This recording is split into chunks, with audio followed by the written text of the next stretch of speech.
नमस्कार, मैं हूं प्रवीण गौतम। दोस्तों, आमिर खान की मशहूर फिल्म 3 इडियट का एक डायलॉग है कि बोल मैं रहा हूं लेकिन शब्द इनके हैं। राष्ट्रपति का अभिभाषण भी कुछ इसी तरह का होता है। बोलती राष्ट्रपति हैं लेकिन शब्द प्रधानमंत्री के होते हैं। सरकार तैयार करके देती है अभिभाषण और उसे ही राष्ट्रपति पढ़ती हैं।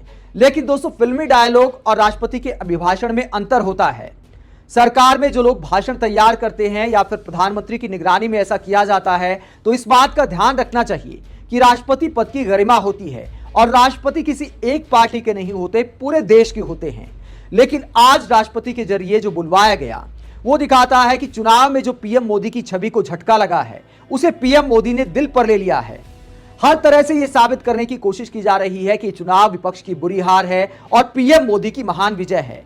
मीडिया इस टास्क को पूरा नहीं कर पाया। भले एकाध एंकर ने यह साबित करने की कोशिश की, एकाध बार सवाल उठाया कि विपक्ष वाले खुश क्यों हो रहे हैं, आखिरकार क्या बदल गया। मोदी फिर से प्रधानमंत्री तो बन गए हैं, लेकिन बॉडी लैंग्वेज बदल गई है। और पीएम मोदी, जब दुनिया भर की मीडिया में यह छपा कि पीएम मोदी कमजोर होकर एक बार फिर प्रधानमंत्री बने हैं, तो शायद पीएम मोदी इस बात को बर्दाश्त करने को तैयार नहीं है। इसलिए आज राष्ट्रपति के मुंह से ऐसी बात बुलवाई गई जो राष्ट्रपति पद की गरिमा के तहत सही नहीं है। पहले आपको बयान सुनाते, दो बयान मैं आपको सुनाऊंगा राष्ट्रपति के, और उसका विश्लेषण करते हैं कि आखिरकार क्या राष्ट्रपति के अभिभाषण में बोला गया जिसे लेकर विपक्षी सांसदों ने हंगामा कर दिया और संसद में कई बार विपक्षी सांसद हंगामा करने को मजबूर हो गए। क्या कहा राष्ट्रपति ने, पहला बयान आप सुनिए। माननीय सदस्यों, 2024 के लोकसभा चुनाव की चर्चा आज पूरी दुनिया में हो रही है।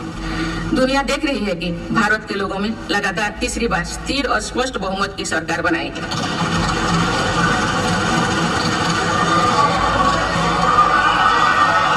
6 दशक बाद ऐसा हुआ है। 6 दशक बाद ऐसा हुआ है। ऐसा समय में जो भारत के लोगों की आकांक्षाएं सर्वोच्च स्तर पर है, लोगों ने मेरी सरकार को लगातार तीसरी बार भरोसा जताया।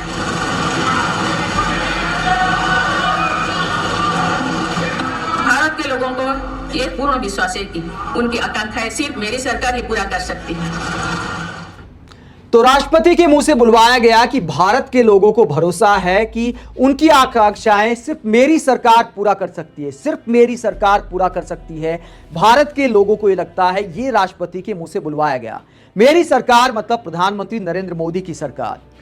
राष्ट्रपति चूंकि सर्वोच्च पद होता है तो देश में सरकार राष्ट्रपति की मानी जाती है, तो प्रतीक के तौर पर राष्ट्रपति ऐसा पढ़ती है। लेकिन यहां पर मेरी सरकार का मतलब है मोदी जी की सरकार। लेकिन चूंकि राष्ट्रपति पढ़ रही हैं, तो आप ऐसा नहीं बोल सकते, आप ऐसा नहीं लिख सकते कि सिर्फ मेरी सरकार भारत की आकांक्षाओं को पूरा कर सकती है। भारत के लोगों को ऐसा लगता है, क्योंकि राष्ट्रपति किसी एक पार्टी का नहीं होता। अगर कांग्रेस और इंडिया गठबंधन की सरकार चुनकर आती, तब भी राष्ट्रपति अभिभाषण देती। तब भी मान लीजिए राहुल गांधी प्रधानमंत्री होते, तो उनके आधार पर उनकी सरकार जो लिख कर देती, वही अभिभाषण राष्ट्रपति पढ़ती। तो क्या ऐसा लिखना चाहिए था? राष्ट्रपति के मुंह से जो बुलवाया जाता है, वो लिखते वक्त क्या आपको उनके पद की गरिमा का ध्यान नहीं रखना चाहिए? इस तरह क्या चुनावी भाषण तैयार करना चाहिए था? चुनावी भाषण और राष्ट्रपति के अभिभाषण में अंतर होता है। अभिभाषण में अगले 5 साल का रोड मैप बताया जाता है कि मेरी सरकार ये करने वाली है, ये बताती है महामहिम राष्ट्रपति। लेकिन यहां पर कहा जा रहा है कि मेरी सरकार को देश के लोगों ने चुना है, मेरी सरकार पर, सिर्फ मेरी सरकार पर देश के लोगों ने भरोसा किया है।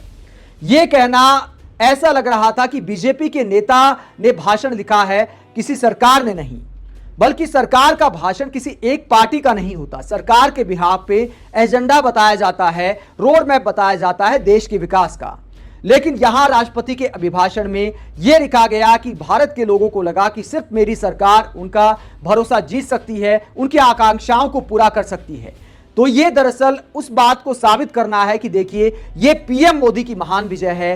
लोगों ने विपक्ष पर भरोसा नहीं किया, सिर्फ बीजेपी पर भरोसा किया है, सिर्फ पीएम मोदी पर भरोसा किया है। यह साबित करने की कोशिश की जा रही है।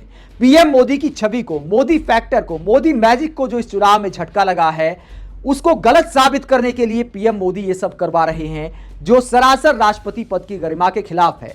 राष्ट्रपति के अभिभाषण में क्या ऐसे डायलॉग इस्तेमाल करने चाहिए थे, आप कमेंट करके जरूर बताएं।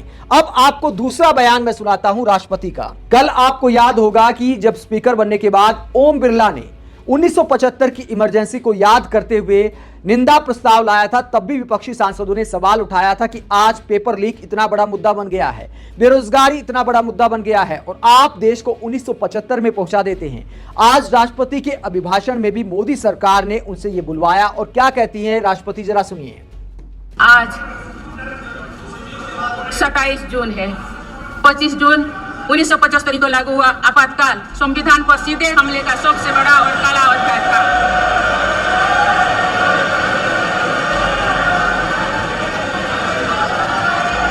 पूरे देश में हाहाकार मच गया था, लेकिन ऐसी असंवैधानिक ताकतों पर देश ने विजय प्राप्त करके दिखाया। तो राष्ट्रपति के अभिभाषण में इमरजेंसी का भी जिक्र किया गया, उसकी भी निंदा की गई और उसके बाद विपक्ष के सांसद हंगामा करने लगे। विपक्षी नेता सवाल उठा रहे हैं कि आखिरकार कब तक इतिहास के नाम पर राजनीति की जाएगी, पूर्व सरकारों को कोस कर राजनीति की जाएगी। आज युवाओं के रोजगार के मामले में आपातकाल आ गया है, क्योंकि एक भी परीक्षा ठीक से नहीं हो पाती, तमाम परीक्षाओं के पेपर लीक हो जाते हैं, युवाओं के भविष्य के साथ खिलवाड़ हो जाता है और मोदी सरकार के मंत्री मानने को तैयार नहीं होते। वहां पर भी विपक्षी नेताओं पर आरोप लगा देते हैं कि ये तो बरगला रहे हैं, उसके बाद माफी मांगनी पड़ती है, मानना पड़ता है कि मेरे से गलती हो गई, मुझे इतनी जल्दी परिणाम तक नहीं पहुंचना चाहिए था। तो उन सब बातों पर जिक्र करने की बजाय, या यूं कह सकते हैं कि उन सब मुद्दों से ध्यान भटकाने के लिए इमरजेंसी का जिक्र किया जाता है। पहले स्पीकर ऐसा करते हैं, उसके बाद राष्ट्रपति के अभिभाषण में ऐसा लिखा जाता है। मैं ये नहीं कहूंगा कि राष्ट्रपति ने ऐसा बोला है, क्योंकि सरकार ही अभिभाषण तैयार करती है, राष्ट्रपति सिर्फ उसको पढ़ने का काम करती है। तो राष्ट्रपति के अभिभाषण में क्या ऐसे राजनीति होनी चाहिए? क्या ऐसे इमरजेंसी को मुद्दा बनाना चाहिए? 27 जून जैसा कि तारीख बताई राष्ट्रपति ने, तो 25 जून तो बीत चुकी। अगर आज 25 जून होती तो भी इस बात को मान लिया जाता कि चलो आज उसकी वर्षगांठ है, तो उसके मौके पर राष्ट्रपति ने ऐसा बोल दिया। और कब तक इतिहास के नाम पर देश को ऐसे बरगलाया जाएगा? अगर वर्तमान हालात की बात करें, तमाम विपक्षी नेता, यहां तक कि जो आज एनडीए में बैठे, खुद चंद्रबाबू नायडू के बेटे ने कहा था कि मेरे फोन पर पेगासस से अटैक किया गया, आरोप लगाए थे। तो जब एनडीए के सहयोगी इस तरह के आरोप लगा रहे हैं, तो आज विपक्षी नेता किस हालात में हैं? दोस्तों, इसके अलावा कई सारी ऐसी बातें हैं कि अगर आप YouTube चैनल पर बोलोगे तो आपका YouTube चैनल ब्लॉक हो सकता है, आप पर कानूनी कार्रवाई हो सकती है। इस तरह के हालात भी देश में खड़े हो रहे हैं और आज हमको याद दिलाई जा रही है इमरजेंसी की। दोस्तों, हकीकत यह है कि चाहे स्पीकर की बात हो या राष्ट्रपति के अभिभाषण की बात हो, इमरजेंसी को इसलिए याद किया जा रहा है क्योंकि आज के दौर में विपक्षी नेता संविधान की किताब लेकर संसद में जा रहे हैं, मोदी सरकार को आईना दिखा रहे हैं कि धर्म की राजनीति नहीं चलेगी, देश संविधान के मुताबिक चलेगा। मोदी सरकार पर आरोप लगा रहे हैं कि मोदी सरकार संविधान को कुचलने का काम कर रही है। तो मोदी सरकार का मानना है, बीजेपी का मानना है, कई पत्रकारों का मानना है कि इस परसेप्शन का चुनाव में नुकसान हुआ। ध्रुव राठी ने जो डिक्टेटर के नाम से वीडियो बनाए, उसका नुकसान हुआ। दोस्तों, हकीकत यह है कि संविधान को लेकर मोदी सरकार के खिलाफ या पीएम मोदी के खिलाफ जो परसेप्शन बना है, चुनाव में जो नुकसान हुआ है, उसको बदलने के लिए राष्ट्रपति से बुलवाया जा रहा है, स्पीकर से बुलवाया जा रहा है, मीडिया से बुलवाया जा रहा है। आप सोच कर देखिए कि 2024 में जब देश के सामने कई ज्वलंत मुद्दे हैं, तब 1975 को लेकर डिबेट हो रही है और इसे कहते हैं जनता को मूर्ख बनाना। लेकिन कम से कम राष्ट्रपति पद की गरिमा का तो ख्याल रखिए। चुनाव आएंगे जाएंगे, पीएम मोदी को अगर अपनी छवि एक बार फिर से चमकानी है, असल में चमकानी है, टीवी से बाहर, इवेंट से बाहर चमकानी है, देश के बहुत बड़े वर्ग को एक बार फिर से उम्मीदों से जोड़ना है, तो पीएम मोदी को काम करके दिखाना चाहिए और अपने उन नेताओं को फटकार लगानी चाहिए जो असंवैधानिक बातें करते हैं। जैसे कि संसद में एक बीजेपी सांसद ने जय हिंदू राष्ट्र का नारा लगाया, जय हिंदू राष्ट्र, जय भारत। हालांकि कई लोग कह सकते हैं कि आखिरकार जय हिंदू राष्ट्र बोलने में बुराई क्या है, लेकिन ऐसे लोग क्या इस बात को हजम कर पाएंगे? अगर कोई सांसद जय मुस्लिम राष्ट्र, जय ईसाई राष्ट्र, जय बौद्ध राष्ट्र बोले तो चलेगा क्या? बवाल कर जाएगा। मीडिया लगातार इस मुद्दे पर डिबेट करेगा कि देखिए विपक्षी नेता किस तरह के नारे लगा रहे हैं, अल्पसंख्यकों की राजनीति कर रहे हैं, अपीजमेंट की राजनीति कर रहे हैं।